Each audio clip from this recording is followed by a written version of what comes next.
Continuing our coverage of the NATO summit in Turkey, President Donald Trump starting the two-day meeting with the announcement that the U.S. will lift sanctions on Turkey. Those sanctions were meant to punish Turkey for buying a Russian missile system. With the lifting of sanctions, President Trump also adding he is considering selling F-35 fighter jets to Turkey. So let's speak live with Professor Paul Poast of the University of Chicago. This is a turnabout here. This goes from sanctions to here you go. What's your read of it?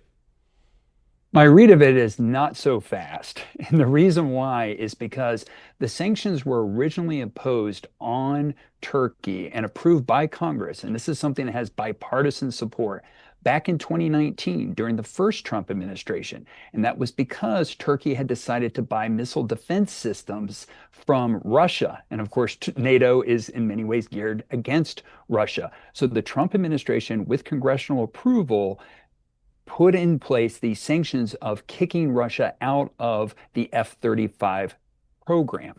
Well, now Trump is declaring that the sanctions are over, but it actually requires congressional approval to make that happen.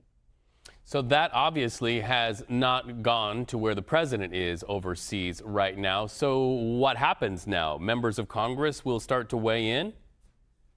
Well, in some respects, members of Congress have already begun to weigh in, and they have indicated, at least as I've read, and this includes Republican officials, that this is not such an easy call, that there were reasons that they imposed these original sanctions on Turkey. There was concerns about Turkey warming up to Russia at the time, and that this was done for punishment purposes.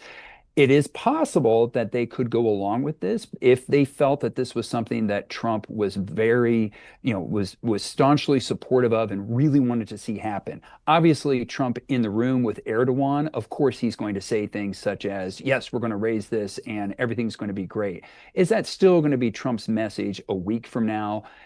That's unclear. And so I still think there's many hurdles before this could actually happen.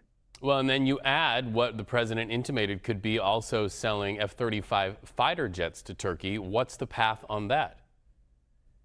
So the other path would be that instead of Turkey being part of the joint aspect of it, and that's the thing to keep in mind, the F-35 is called the Joint Strike Fighter, and the joint part of it is that this was a fighter that is jointly produced by various countries. And what Turkey was kicked out of was the production part of this program. Now, it is possible the U.S. could say you are not allowed to be part of the joint production, but we could turn towards selling these weapons towards you. And of course, that's been a big part of what the Trump administration has been trying to do generally with NATO, is get the NATO allies to buy more American-made military assets. That's been a big reason why the Trump administration has been pushing for NATO allies to spend more on defense so that they'll spend that money on U.S. weapons.